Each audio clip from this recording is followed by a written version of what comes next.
ஒரே ஒருத்தரோட பசியை நீக்கினாலே அவரை நம்ம கடவுளுக்கு சமமா பார்ப்போம். ஆனா இங்க ஒருத்தர் 50-60 பேருக்கு மேல ரெகுலரா 5 வருஷமா இந்த ஃபுட்டை இங்கிருந்து சமைச்சு எடுத்துட்டு போய் எல்லாருக்கும் தேடி தேடி டிஸ்ட்ரிபியூட் பண்ணி அவங்களோட பசிகளை நீக்கிட்டு வராரு. அவர் யாரு, அவர் என்னென்ன சேவைகள்லாம் பண்ணிக்கிட்டு இருக்காரு, அதை பற்றி தான் நம்ம இந்த வீடியோவில் ஃபுல்லாக பார்க்க போகிறோம். வாங்க போகலாம். என் நேம் வந்து சதீஷ். நான் திருவள்ளூர் மாவட்டம் பொன்னேரிக்கு பக்கத்தில் ஆண்டார்குப்பம் அப்படின்ற கிராமத்தில் இருக்கிறேன். ஒருவேளை சாப்பாடுக்கு வழி இல்லாத உலகத்தில் நம்ம வாழ்ந்துட்டுருக்கோம். அவங்களுக்கு என்னால் முடிஞ்ச இதுவே வீட்டில் சமைச்சு தெருவோரங்களில் இருக்கிற மக்களுக்கு வந்து ஒருவேளை சாப்பாடு வந்து கொடுக்குறோம். டெய்லி அன்னதானம் பண்ணிட்டு இருக்க ஒரு 60 பேருக்கு வந்து கொரோனாலேருந்து டெய்லி பண்ணிட்டு இருக்கிறோம். ஏன்னா இப்போ நிறைய பேர் ஒரு 100 பேர் சேவை செய்கிறாங்க அப்படின்னா பேருக்காகவும் மற்றவங்கக்கிட்ட ஒரு நல்ல பேர் எடுக்கணுன்றதுக்காக செய்வாங்க. ஆனால் தொடர்ந்து செய்கிறதுன்றது கஷ்டம். யாருக்கு தேவையோ அவங்களுடைய இடம் தேடி அவங்களுக்கு 2 வேளை சாப்பாடு கேட்டாலும் கொடுக்க மாட்டேன், ஒரு சாப்பாடு மட்டும்தான். ஏன்னா அந்த ஒரு வேளை சாப்பாடுக்காக இன்னொருத்தர் வெயிட் பண்ணிட்டு இருப்பாங்க. ஃபஸ்ட்டு ஒரு 3 இயர்ஸாக யாருமே சப்போர்ட் பண்ணல. அதுக்கு அடுத்தது நம்ம இந்த மாதிரி செய்கிறத பார்த்து என்னுடைய இதில் பார்த்தீங்கன்னா ஒரு மாதத்துக்கு ஆகிற செலவுகள் பார்த்தோன்னா 60,000 ரூபாய்க்கு மேலே ஆகும். ஸோ என்னுடைய நண்பர்கள் 16 பேர் வந்து எனக்கு வந்து சப்போர்ட் பண்ணிட்டு இருக்காங்க. அவங்களால முடிஞ்சது ஒரு 500 ரூபாய், ஒரு 1000 ரூபாய், ஒருத்தர் வந்து 1500 ரூபாய். இந்த சுட்டு வட்டாரத்தில் ஒரு 20 கிராமங்கள் இருக்குது. அனாதையாக இருக்காங்க இல்லையா, ஒருவேளை சாப்பாட்டுக்கே வழி இல்லாமல் இருக்காங்க. அவங்கள யாராவது இறப்பு விழுந்துச்சுன்னா இறுதி சடங்கு செய்ய முடியாத சூழ்நிலை, அதாவது ஃப்ரீசர் பாக்ஸ், சாமியான பந்தல், சேரு, அந்த டேபிள், இந்த மாதிரியான விஷயங்கள் வேணும்னு சொல்லி யாராவது கேட்டாங்கன்னா இலவசமாக அவங்களுடைய வீடு தேடி எடுத்துகிட்டு போயிட்டு கொடுத்துட்டு அது முடிச்சு அந்த இறுதி சடங்கு முடிஞ்சதுக்கு அப்புறமா அதை நம்ம எடுத்துகிட்டு வரோம். இதுக்கான காஸ்ட் வந்து பார்த்தீங்கன்னா கிட்டத்தட்ட ஒரு 10,000 ரூபாய் ஆகும். அது நம்ம யாருக்குமே வாங்குறது இல்லை. இலவச ஆம்புலன்ஸ் சேவையும், ஏன்னா இலவச ஆம்புலன்ஸ் சேவைனா அரசாங்கத்துக்கிட்ட லைசன்ஸ் வாங்கணும். அந்த ஆம்புலன்ஸில் ஒரு நர்சிங் முடித்த ஒருத்தருக்கு கட்டாயமாக இருக்கணும். நிறைய ஃபார்மாலிட்டிஸ்லாம் இருக்குது. ஏன்னா அது உயிர் சம்மந்தப்பட்ட விஷயம். அதுக்கான ப்ராசஸ் நோக்கி ஓடுறோம். ஸோ என்னோட எதிர்காலத்தில் நான் என்ன செய்யணுன்னு ஒரு முதியோர் இல்லம் வச்சு என்னால் முடிஞ்ச வரைக்கும் ஒரு 30 பேர்லேருந்து 40 பேருக்காவது நான் அவங்கள கடைசி காலத்தில் பார்த்துக்கணுன்றது என்னுடைய வாழ்நாள் நான் வச்சிருக்க ஒரு டார்கெட்டாக இருக்குது. ஒரு வாரம் செய்வானா அப்புறம் நிறுத்திடுவானான்ற மாதிரி பார்வையில் பார்த்துட்டு இருந்தாங்க. ஸ்டில் டெய்லி செய்கிறோம். ஸோ என்னை சன் நியூஸில் வந்து பேட்டி எடுத்தாங்க கோவிட் டைமில். ஸோ அவங்க எடுத்து போட்டாங்க, பாலிமர் நியூஸில் எடுத்தாங்க, அப்புறம் அந்த மாலை முரசு சேனலில் எடுத்தாங்க. ஸோ அதெல்லாம் அவங்க பார்க்கும்போது ஸோ நம்பகத்தன்மை தான். அப்புறம் இவருக்கு சப்போர்ட் பண்ணலாம். ஏன்னா நிறைய ஹெல்ப் பண்ணுற பர்சன்ஸ் நிறைய இருக்காங்க. ஆனால் யாருக்கு ஹெல்ப் பண்ணுன்ற ஒரு பாயிண்ட் இருக்கு இல்லையா, அதனால அதை நம்ம மேலே ஒரு நல்ல பேர் வர்றதுக்கு கொஞ்சம் டைம் எடுக்குது. அது இப்போ புரிஞ்சுட்டு இருக்காங்க. இன் ஃபியூச்சர் நிறைய டோனர்ஸ் நமக்கு சப்போர்ட் பண்ணுற பட்சத்தில் என்னுடைய கோலை வந்து நான் கட்டாயமாக வந்து அடைஞ்சிருவேன்.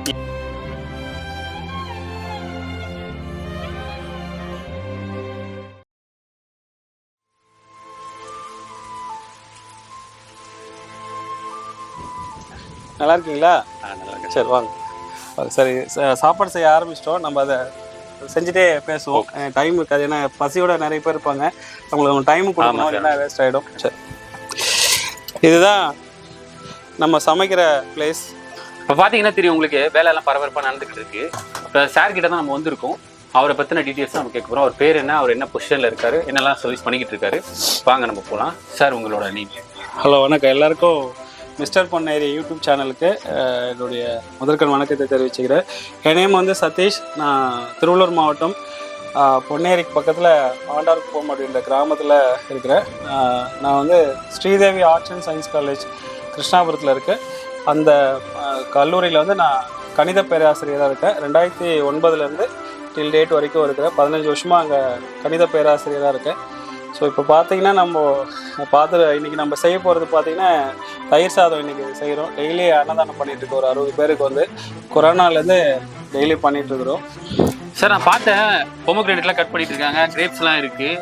இது வெறும் தயிர் சாதம் மட்டும் கொடுக்கலாமே, ஏன் இப்போ இந்த மாதிரிலாம் எப்படி தருது? அதாங்க, இப்போ நம்ம செய்கிற விஷயம் குவாலிட்டியாக கொடுக்கணும். இப்போது பார்த்தீங்கன்னா தயிர் மட்டுமே கலந்து கொடுத்தாலும் சாப்பிடுவாங்க. அதில் கருவேப்பிலை, கொத்தமல்லி, இஞ்சி, பச்சை மிளகாய் போட்டு கொடுத்தாலுமே ஓகே தான். ஆனால் அதில் பெருங்காயத்தூள் வந்து மருத்துவ குணம் உள்ளது. கேரட்ன்றது பெருசாக ரொம்ப பெரிய காசு இல்லை. அந்த கேரட் போடும்போது டேஸ்ட்டு நல்லாயிருக்கும். அந்த பழ வகைகளும் வந்து வயசானவங்களுக்கு வந்து பழங்கள் வந்து நிறைய சாப்பிடணும்னு சொல்கிறாங்க. நம்ம கொடுக்குறது எல்லாமே முதியோர்களுக்கு தான் கொடுக்குறோம். அதனால தான் திராட்சையும் அதில் மிக்ஸ் பண்ணுவோம், மாதுளம்பழமும் அதில் மிக்ஸ் பண்ணுவோம். யாருமே இல்லாத அனாதை நமக்கு வந்து ஏதோ ஒன்று கொடுக்குறாங்க, ஏதோ ஒன்று சாப்பிடணுன்றது இல்லாமல் கொடுக்குற அந்த ஒரு வேளை சாப்பாடு வந்து ஹெல்த்தியாக, அதாவது திடமான ஒரு உணவாக இருக்கணுன்றதுனால தான் இந்த எல்லாத்தையுமே செஞ்சு கொடுக்குறேன். இங்கே சோஷியல் சர்வீஸ் பண்ணுறதே பார்த்தீங்கன்னா ஒரு யூனிக்கான ஒரு விஷயம். ஆனால் இவர் அதுலேயும் வந்து குவாலிட்டி அதெல்லாம் பார்த்து அந்தளவுக்கு வந்து மெனக்கெட்டு அவங்களாம் நல்லா வந்து ஹெல்த்தியாக இருக்கணும் அப்படின்றதெல்லாம் நினைக்கிறாரு. இந்த வீடியோ பார்த்துக்கிட்டு இருக்க எல்லாருக்குமே நான் ஒரு விஷயத்த சொல்லிக்கணும்னு நினைக்கிறேன். இப்போ நம்மளும் வந்து ஒரு டொனேஷன் பண்ணுறோம், நம்மளும் வந்து சோஷியல் சர்வீஸ் பண்ணுறோன்றது இல்லாமல் ஒரு குவாலிட்டியான சர்வீஸை வந்து கொடுக்கணுன்றது சாரோட வந்து ஒரு எண்ணமாக இருந்துட்டு இருக்கு. அதுக்காகவே நம்ம வந்து கண்டிப்பாக அவரை பாராட்டி ஆகணும்.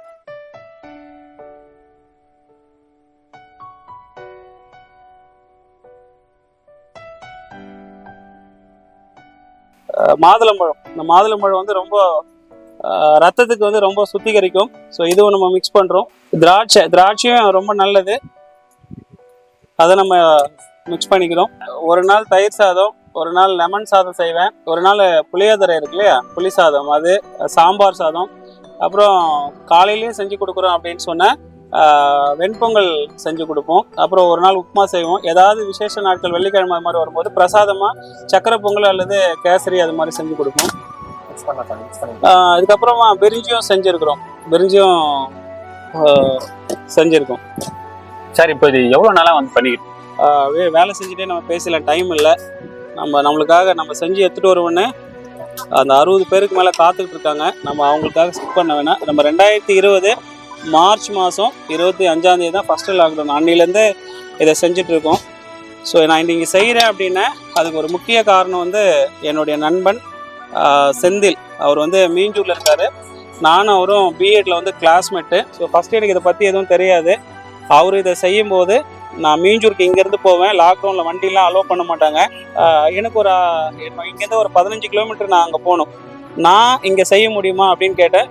கட்டாயமாக உன்னால் செய்ய முடியும், நான் இங்கே செய்கிறத பார்த்து நீ வந்து செய்கிறேன்னா நீ உங்கள் வீட்லேயே செய்யலான்னு சொல்லிட்டு அவர் தான் எனக்கு இன்ஸ்பிரேஷன் கொடுத்தாரு, மோட்டிவேஷன் பண்ணார்.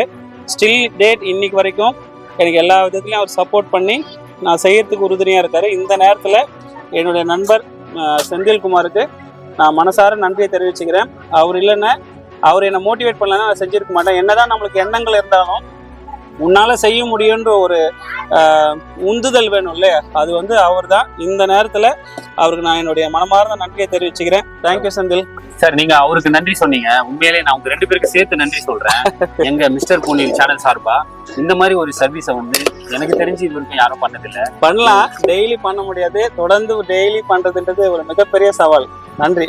உங்களுடைய மிஸ்டர் பொன்னேரி யூடியூப் சேனல் வந்து எங்களை பேட்டி எடுக்கிறதுக்கு நாங்கள் மனசார நன்றியை தெரிவிச்சுக்கிறோம். சார் இப்போ இந்த ஃபுட்டு மட்டும் நீங்க டிஸ்ட்ரிபியூஷன் பண்ணிட்டு இருக்கீங்களா, இல்ல வேற ஏதாவது இன்னும் சர்வீஸ் ஏதாவது பண்ணிட்டு இருக்கோமா? இப்போ நாங்கள் இது வந்து டெய்லியுமே ஒரு 60 பேரை செஞ்சு கொடுத்துட்டு இருக்கோம். அது இல்லாமல் இந்த அனாதையா இருக்காங்க இல்லையா, ஒருவேளை சாப்பாட்டுக்கே வழி இல்லாமல் இருக்காங்க, அவங்கள யாராவது இறப்பு விழுந்துச்சுன்னா இந்த சுற்று வட்டாரத்தில் ஒரு 20 கிராமங்கள் இருக்கு. இந்த கிராமங்களில் இருக்கிறவங்க யாராவது இறந்துட்டு இறுதி சடங்கு செய்ய முடியாத சூழ்நிலை, அதாவது ஃப்ரீசர் பாக்ஸ், சாமியான பந்தல், சேரு, அந்த டேபிள், இந்த மாதிரியான விஷயங்கள் வேணும்னு சொல்லி யாராவது கேட்டாங்கன்னா இலவசமாக அவங்களோட வீடு தேடி எடுத்துகிட்டு போயிட்டு கொடுத்துட்டு அது முடிச்சு அந்த இறுதி சடங்கு முடிஞ்சதுக்கு அப்புறமா அதை நம்ம எடுத்துகிட்டு வரோம். இதுக்கான காஸ்ட் வந்து பார்த்தீங்கன்னா கிட்டத்தட்ட ஒரு 10,000 ரூபாய் ஆகும். அதை நம்ம யாருக்கிட்டமே வாங்குறது இல்லை. சார் இப்போ நீங்க 5 வருஷமா இந்த மாதிரி சர்வீஸ் டெய்லி பண்ணிக்கிட்டு இருக்கீங்க. இது எவ்வளவு சிரமமா இருக்குன்னு எனக்கு பார்க்கும் போதே தெரியுது. ஒரு 3 hours ப்ராசஸா இருக்குது. ஆமா. இது உங்களுக்கு வீட்டுல இருக்க அம்மா இல்ல ஒய்ஃப் இல்ல பசங்க இவங்க யாரெல்லாம் உங்களுக்கு சப்போர்ட் பண்றாங்க? 2 பேருமே எனக்கு சப்போர்ட் பண்ணுவாங்க. அவங்க இல்லாம இது செஞ்சதே இல்லை. எனக்கு எங்க அம்மா வந்து எனக்கு ஒரு காஃபி கூட வச்சு தரத்துக்கு என்னை கற்றுக் கொடுக்கல. எனக்குல எங்கள் வீட்டில் எல்லாருமே ரொம்ப செல்லம், எதுவுமே அடுப்பு கிட்டலாம் போக விட மாட்டாங்க. ஸோ அது மாதிரி தான் ஃபஸ்ட்டு 3 வருஷம் எங்கள் அம்மா தான் எல்லாமே செய்வாங்க, எங்கள் மனைவி தான் இதை ஹெல்ப் பண்ணி கட்டுவாங்க. இப்போ பேபி பிறந்திருக்காங்க, லாஸ்ட் 2 இயர்ஸால் அவங்களால சப்போர்ட் பண்ண முடியல, அம்மாவுக்கு ஹெல்த் இஷ்யூஸ்னால பார்க்க முடியல. கடைசி 2 வருஷமாக இப்போ நான் செஞ்சிட்ருக்கேன். ஆரம்ப காலங்களில் அவங்க சப்போர்ட் இல்லைன்னா இதை செஞ்சுருக்க முடியாது. இப்போ நான் ஒரு ஆளாக செஞ்சிட்ருக்கிறேன். ஸோ ஆனால் சிரமம் தான். ஏன்னா காலையில் எழுந்து இதெல்லாம் முடிச்சுட்டு நம்ம கோவில் வச்சுருக்குறோம், அந்த கோவிலாண்டே போகணும். காலேஜுக்கு இதெல்லாம் முடிச்சுட்டு 9:55 காலேஜ் போயிடணும். நான் ப்ரைவேட் காலேஜில் மேத்ஸ் ப்ரொஃபஸராக இருக்கேன். எத்தனை வருஷமாக இருக்கீங்க சார்? 2009 இருக்குது. 15 வருஷமாக அங்கே ஒர்க் பண்ணிகிட்ருக்கிறேன். ஸோ இந்த வேலைகளும் செஞ்சுட்டு, இது வேலைன்னு சொல்லக்கூடாது, சேவை, இந்த சேவையும் நம்ம மனசார செய்யணும். கடமைக்காக கொடுக்கணும்னு சொல்லி செஞ்சேன்னா இதில் நல்லா செய்ய முடியாது. உங்களுக்கு தெரிஞ்சிருக்கும், செஞ்ச விஷயம் லைவாக பார்த்துருக்கீங்க. நான் உங்களுக்கு டேஸ்ட் பண்ணுறதுக்கு கொடுக்குறேன், அதை நீங்கள் ஒரு பார்த்துட்டு சொல்லுங்கள் எப்படி இருக்குன்னு. எனக்கு என்ன முடியுமோ செஞ்சுருக்கிறேன், நீங்கள் டேஸ்ட் பண்ணிவிட்டு எப்படி இருக்குன்றதை நீங்கள் சொல்லுங்கள். ஏதாவது குறை இருந்தால் அதை நான் மாற்றிக்கிறேன். பார்க்கும் போதே தெரியுது நீங்கள் திராட்சை, அதுக்கப்புறம் பொமோகிரானேட்டு எல்லாமே போட்டு, கேரட்டு எல்லாம் போட்டு நல்லா லைவாக இப்போ பார்த்தீங்கன்னா அப்படியே கலர்ஃபுல்லாக இருக்குது. நீங்களே பாருங்கள், நல்லா தெரியும். இது உண்மையிலே வந்து இது பார்க்கும் போதே பாலாஜி கேப் சரவண பவன் மாதிரி ஒரு அப்பியரன்ஸ் எனக்கு கொடுக்குது. நான் சாப்பிட்டு பார்த்து சொல்கிறேன். இல்லைங்க, நான் சாப்பிட்டு நானே சொல்லக்கூடாது, ஆனால் நான் சொல்கிறேன், அவங்க 2 கடையுமே சாப்பிட்டுச்சு இந்த தயிர் சாதம். அந்த அளவுக்கு டேஸ்டா இருக்கு. சார், இப்போ நீங்க முதியோர் இல்லம் வந்து உங்களோட ஃபைனல் கோல் அப்படின்னு சொல்லியிருக்கீங்க. ஆமா, அது எந்த மாதிரி உங்களுக்கு எதனால அந்த அபிப்பிராயம்?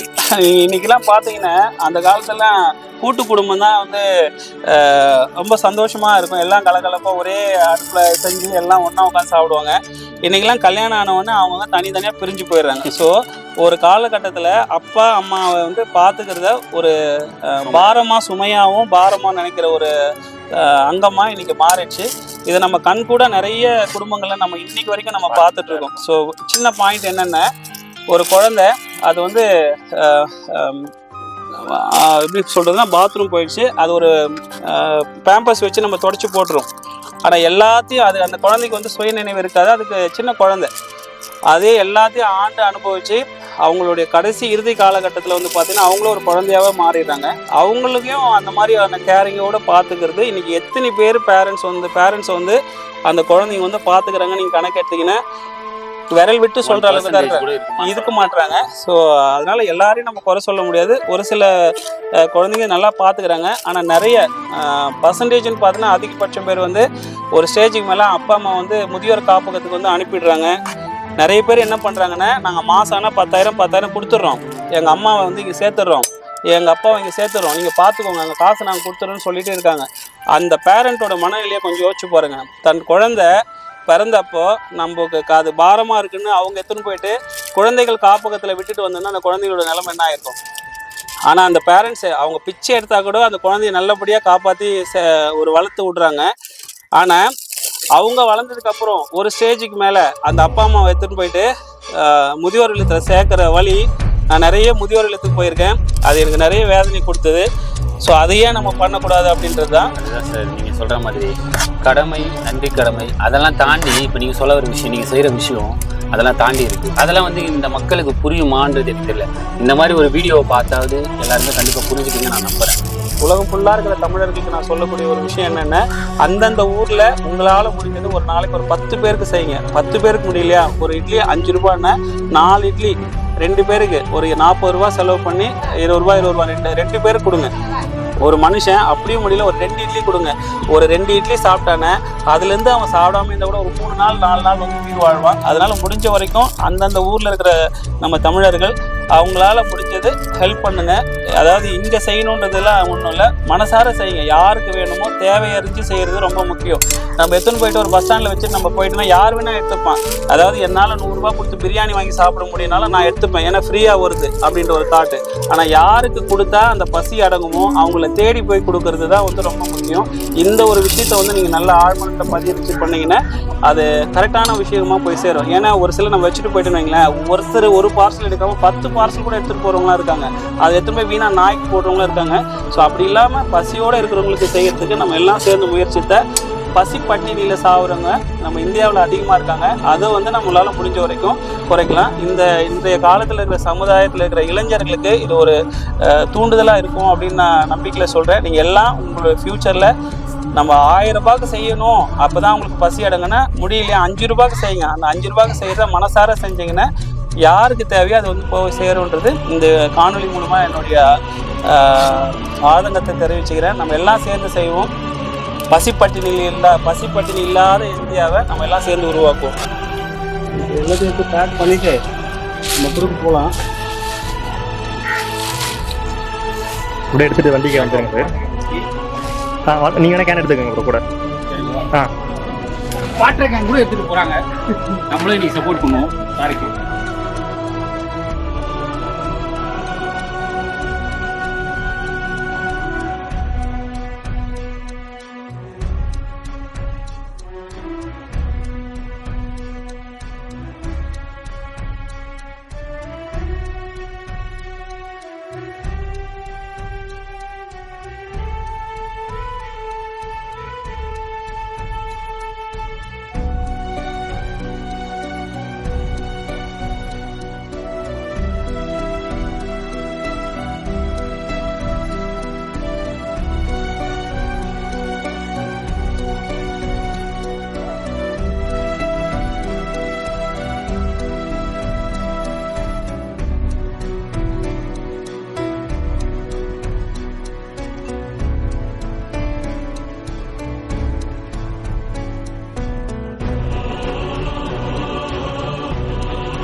சாப்பிட்டு வேலைக்கு பாரு சரியா? சாப்பிடும்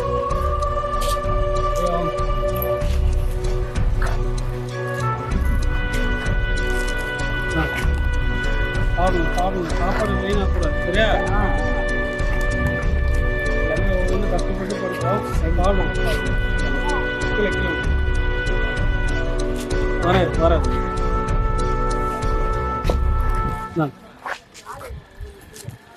சாப்பிடுங்க. தண்ணி வாங்கிக்கோ தண்ணி வாங்கிக்கோ.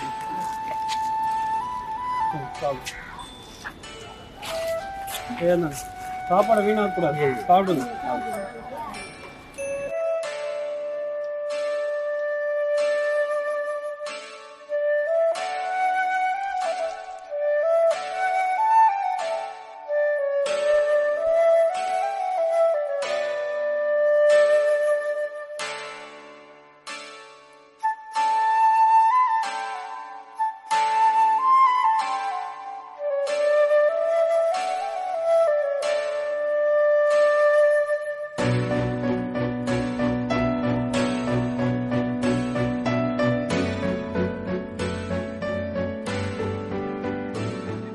நல்லா இருக்குங்களா? நீங்கள் கண்ணாடி போடலையா?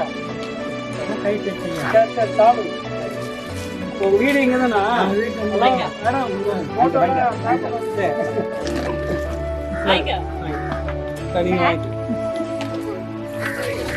இது வரைக்கும் உங்கள் வீடு எனக்கு தெரியல. சரி சரி இதே நாங்கள் வந்து கொடுக்குறீங்களா? கோயிலுக்கு பார்த்து நல்லா இருக்கியா? சரி சரி வெயிலுன்னு வந்துட்டியாண்ணா? தண்ணி குடி நான் தரேன் இருக்கு. சரி சரி சரி ரொம்ப சந்தோஷம் உங்க இது வரைக்கும் வந்து பார்த்தது. ஐயா அதை வாங்கிக்கோங்க. நான் சொன்னேன் இல்லையா நான் 2 நாள் வரலன்னா கூட என் உடம்பு சரியானு கேட்பாங்க. அது இவங்க தான் ரொம்ப அன்பான மக்கள். எல்லாம் நல்லா இருக்காங்க எல்லாம் நல்லா இருக்காங்க. சரி சாப்பிடுங்க. சரி இதுதான் கிளம்பல முன்னாடி அன்பு நண்பர்களுக்கு ஒரு வேண்டுகோள். இந்த பாட்டி வந்து ஒரு வேளை சாப்பாடு என்னமோ நான் கொடுக்குறேன், மீதி 2 வேளை சாப்பாடு வந்து கொஞ்சம் கஷ்டப்படுறாங்க. உங்களால ஏதாவது முடிஞ்சதுன்னா அட்லீஸ்ட் ஒரு 5 கிலோ அரிசி ஏதாவது நீங்க பயன்படுத்துற துணியில நல்ல துணி ஏதோ அவங்களுக்கு ஹெல்ப் பண்ண நினைச்சீங்கன்னா நீங்க எடுத்து கொடுக்கலாம். இந்த இடம் வந்து பாத்தீங்கன்னா சிவன் பொன்னேரி பஸ் ஸ்டாண்ட்ல சிவன் கோயில் போற வழியில ஃபர்ஸ்ட்லயே இருக்கு. ஒரு 3 வீடு தள்ளியே இருக்கு. உங்களுக்கு ஏதாவது அதில் டீட்டெயில் வேணுனாலும் இந்த யூடியூப் சேனல்லையும் நீங்கள் தொடர்பு கொண்டாலும் கொண்டு வந்து இங்கே சேர்த்துருவாங்க. என்கிட்டயே நீங்கள் சொன்னாலும் இந்த பாட்டிக்கு வந்து சேர்த்துடலாம். ஆக்சுவலாக இவங்களுக்கு இந்த குடல் ஆப்ரேஷன் பண்ணியிருக்காங்க, எங்கேயுமே நடக்கவும் முடியல. தொடர்ந்து இவங்களுக்கு நம்ம ஒரு வேளை சாப்பாடு தான் கொடுத்துட்ருக்கோம். மற்ற வேலைகளுக்கு கொஞ்சம் சிரமப்படுறாங்க. உங்களால் முடிஞ்சது ஏதாவது உதவி செய்யணும்னு நினச்சிங்கன்னா நீங்கள் தாராளமாக செய்யலாம். நன்றி. இல்லை நீ இப்போ எப்படி இருக்க? கண்ணு கொஞ்சம் தெரியலையா? கண்ணு கொஞ்சம் தெரியல எனக்கு. சரி சரி கண்ணாடி இப்போ கரெக்டாக இருக்காது, நான் மாற்ற வேண்டியது இருக்கா? இல்ல கண்ணாடி கொஞ்சம் மாத்தி கொடுத்தா நல்லா இருக்கு. மாத்தி கொடுத்தா நல்லா இருக்குமா? இந்த வீடியோ பாக்குற நண்பர்கள் யாருக்காவது உதவி பண்ணணும் என்ன இருந்தாக்கா நீங்க வந்து பண்ணுவாங்க, எங்களை தொடர்பு கொள்வாங்க, நாங்க கண்டிப்பா கூட்டு வரோம். சரி அந்த கண்ணாடி கொஞ்சம் அந்த லென்ஸ் மாத்தினா நல்லா இருக்குமா? லென்ஸ் கொஞ்சம் மாத்தி கொடுத்தா போறேன். சரி நம்ம கட்டாயமா அதுக்கான முயற்சி வந்து எடுக்கிறோம். பாக்குற நண்பர்கள் யாராவது கட்டாயமா உங்களுக்கு உதவி பண்ணுவாங்க. சரிங்களா? சரி இப்ப இதை சாப்பிடுங்க, இதை மதியத்துக்கு வச்சுக்கோங்க. சரிங்களா? சரி ரொம்ப சந்தோஷம். உடம்பு பாத்துக்கோங்க. சரியா? ரைட். இன்னைக்கு நாங்க சாரோட நின்று சப்போர்ட் பண்ணோம். அந்த மாதிரி இன்னும் நிறைய வாலண்டியர்ஸ் வந்து சாருக்கு சப்போர்ட் பண்ணணுன்றது எங்களோட வேண்டுகோளா இருக்கு இந்த வீடியோ மூலமா. இதுல இருந்து நான் என்ன சொல்ல வரேன்னு பாத்தீங்கன்னா, நம்ம எல்லாருமே வந்து இறக்கத்தானே பிறந்தோம், அதுவரை இரக்கத்தோடு இருப்போம். இதோட நான் சொல்லி இந்த வீடியோவை முடிச்சுக்கிறோம். நன்றி.